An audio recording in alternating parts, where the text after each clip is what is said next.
at the prisons as a case study, and as I said, it happens to be prisons because it's what I've been working on, and working on in a very applied way. So I chair the New South Wales Commissioning and Contestability Advisory Board, advising the New South Wales Minister for Corrections appointed by Cabinet. So it's an interdepartmental committee which I chair. So I'm sort of involved in the practical application of these things. So let me just quickly go through, just to scope the New South Wales prison system, 13,000 plus. It'll be now larger than this because the numbers have been increasing at a phenomenal number. 34 prisons, 37% growth in inmates numbers in the last 5 years. So it's just been massive growth for a variety of reasons. A recurrent budget of 1.8 billion, 8,200 staff. So, you know, just sort of give you a sense of scale.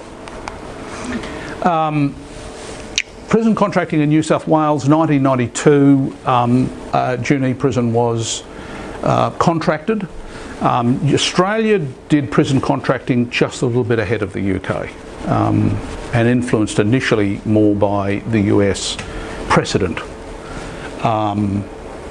And Junee Prison was the second contract prison in Australia.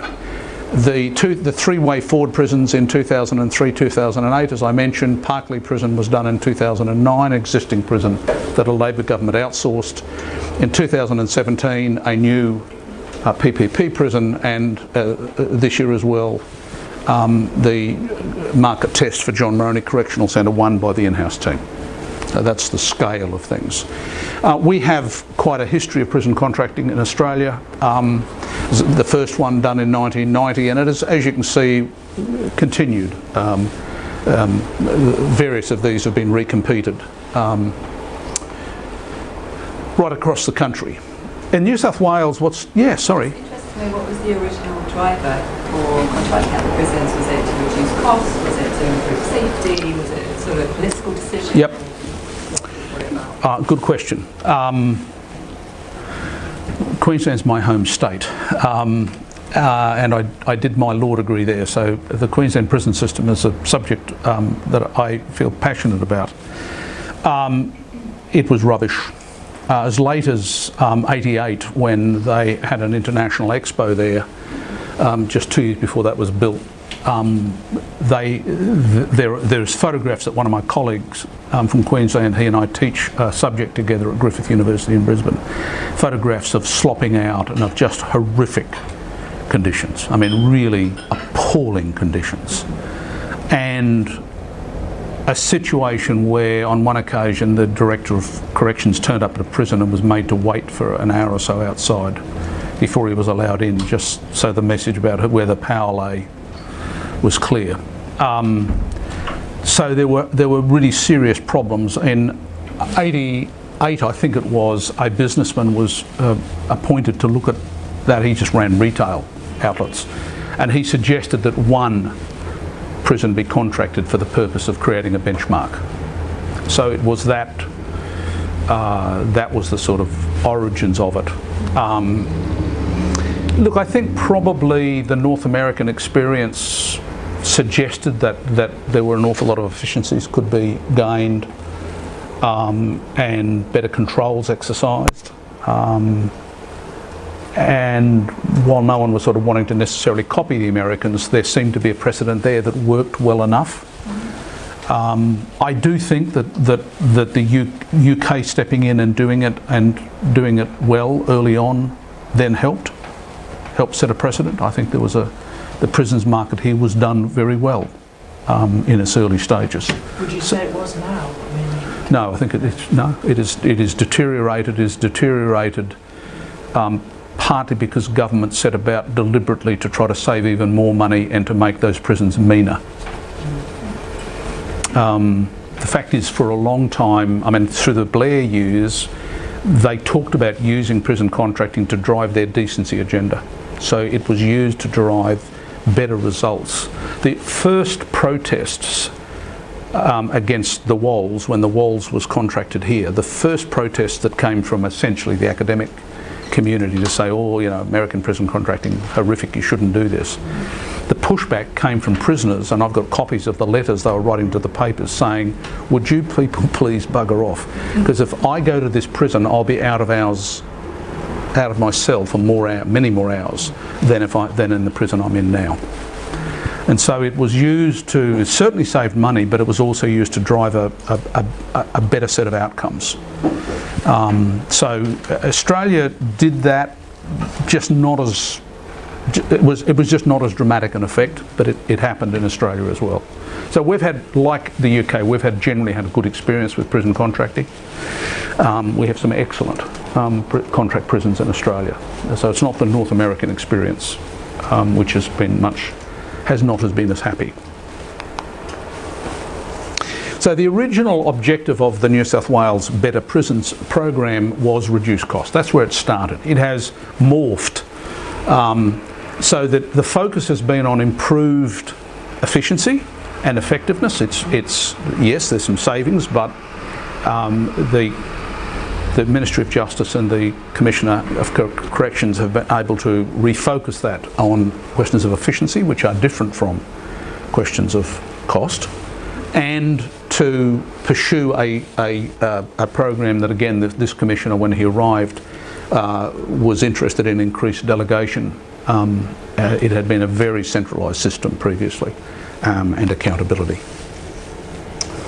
So the contestability agenda consists of the market testing of one existing prison with an in-house bid. Performance standards have been established, which they were not, linked to government's outcomes for all public prisons. They were not public stated standards. I mean, they had measures, they just didn't say, and you've got to achieve this many hours out of cell. They weren't setting, they were measuring, they weren't setting standards. They have established cost benchmarks for all public prisons. A quasi-contractual arrangement with frontline managers and a consequences regime. So the sort of things you saw. So the market test of John Moroney Correctional Centre, you've seen that image before. The in-house team won the bid with a very innovative solution. They won it fairly. The union leadership signed a letter of commitment, and they got a 12-week phase-in, the same as a private sector provider would have had if they had won it. And they're in the middle of that process right now. Well, no, coming to the end of that process. How much time was taken up for the bid to be created, and how did that go alongside day-to-day business? Took about 18 months. They had a separate team running in parallel who were designing the solution to the people who are operating the prison day to day. The same way as you would if there were. But we'll come back on that a little bit in a moment. They functioned, interestingly, very much the way that I have observed bid teams in the private sector do. Coming together in an intense environment and brainstorming, how can we do this differently? So why contestability at John Moroney? What's contestable about this? Why is this contestable? Well, firstly, there is extensive prison contracting across Australia, both sides of politics. This is sort of something that the idea of having the private sector run a prison is not a big deal in Australia, right? That's something that both sides of politics, obviously the right of centre are more comfortable with it than the left of centre, but there are a number of examples where left of centre governments have contracted prisons. A private company has been identified as the underbidder. They've been nominated and there's been an exchange of letters. And so if, in terms of credible threat, if the in-house team spectacularly underperforms or collapses in some significant way in the first couple of years, there is a nominated underbidder who was the next. They had a price and an offering that was an understudy. ready to step in. Can you do that under EU procurement? I have no idea. I can't imagine why not. I'm sure the imaginative. It is a clever, innovative solution. In-house team bid a profit margin to cover abatements. I have no awareness of that having been done. So if as will happen, as surely as night follows day, they are not going to be perfect. they're going to get penalised financially for not being perfect. Because you know what? In the real world, none of us are. If they could just go back to the boss and get a handout to deal with the financial consequences, there are no consequences. So they have bid a profit margin, which they will be able to, if they're going to have to bank it for a while, because one escape or one unexplained death in custody can be very, very expensive. The penalties are very high. So, but there will be room for them to not take it home, but to invest in facilities and so on within the prison. But they're going to need to draw on that. So again, they've bid a profit margin doing one of the things that a profit margin does. The wicked profit making. Profit covers risk. And none of us is perfect. There are risks involved in delivering services. We've established a consequences regime, which I'll talk about shortly. So the performance standards, clarification of outcomes. As it turns out, outcomes in prisons are actually reasonably simple. Safe, secure, humane, and they're fairly easy to measure. The tricky one is the new one we've added in recent decade, I suppose, which is reduced reoffending, and that's a bit more complicated, and it's going to take us a little while to work that through. Isn't that a different category? It is. It is. The external world, exactly what happens when It is, and it's much more complex. But safe, secure and humane, pretty much everyone agrees on all four, but we certainly have been all agreed on the first three, and they're really fairly easy to measure. And that's one of the reasons why prison contracting actually turns out to be relatively easy to do, much easier than some other things, because the fundamental tasks are easier to measure. We're all learning how to reduce reoffending, so that's coming for all of us. You have to develop performance standards linked to those, and developments of a performance accountability framework, a sort of an architecture. So this is, there's a vision, there are then the goals. These are a couple of government-specific, their own government-level goals are focused on reducing reoffending. There's then the outcomes. They've just cut them slightly differently to how I did, and then there are the performance indicators associated with those. So they're sort of cascading through. And this is just picking one of the outcomes, safety and security. It's a mixture of KPIs, which are relatively small in number, and if you like, are the load-bearing part of the building. They're the load-bearing part of the structure. And then there are performance indicators which will be published. Performance against that will be published, but there are not financial penalties associated with that. So it is about an architecture. It's about some parts of this are load-bearing, and we'll do a lot more work.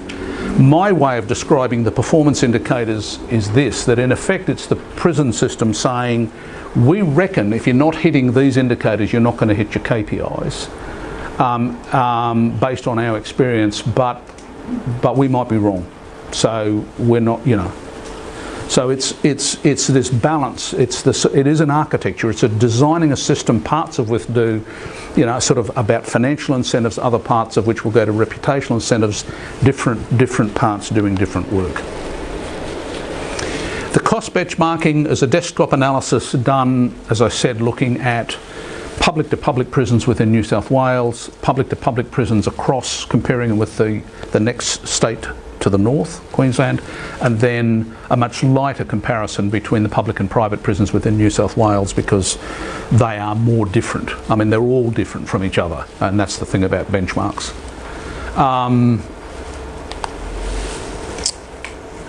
Engagement, honest engagement, and the word honesty here, I'll come back on this several times. The word honesty here is fundamental. It doesn't work if you don't have honest engagement. Prison by prison. It matters that this is done at the level where accountability meets authority. On the performance standards and the cost benchmarks. Negotiated of management support agreements for support services, which I talked about, the development of a management agreement with each prison governor for 5 years, and then devolution to the management. Monitoring regime, and then a consequences regime. and that's rewards and sanctions. I'll come back on this consequences regime in just a minute. Rewards and sanctions.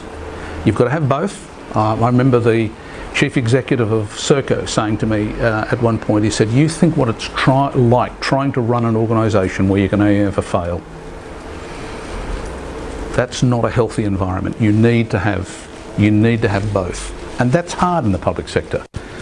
But it's hard, and therefore, but it's important, so it's something we need to go back and pay a lot more attention to, and I don't know that we've got all the answers yet. I know we don't have all the answers yet, but we've got to pay a lot more attention to this. Reputational incentives, publication of results. All the results here will be published. For the first time, public and private, everything will be published. Now, I'm actually arguing that we should just delay that a little, and I think it's been accepted, because the first set of results, the first set of the league tables are going to be rough and aren't going to be right.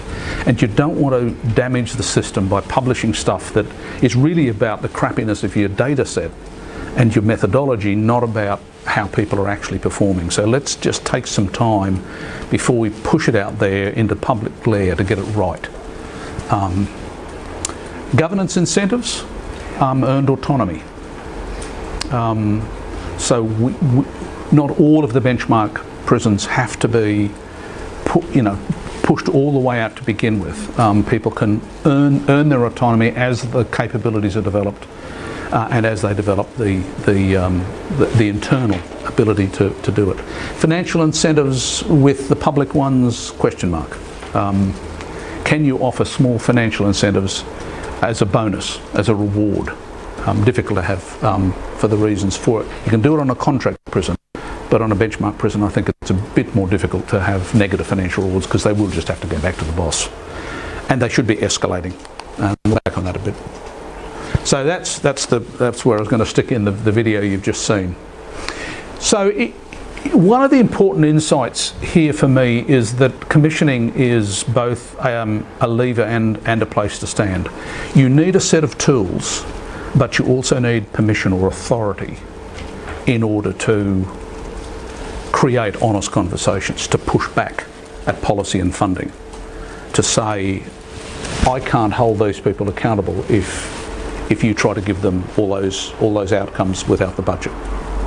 And that conversation, for example, in some of the prisons, they're coming back and saying, we can deliver these savings, but we need an investment in some more cameras. And, well, the small capital works budget's sort of under some pressure. Okay, so we either give them that small investment to make a bigger saving, or we back off a little bit. We ease off on how much we ask of them. But what we don't do is is to go through this conversation and then turn it into a lie.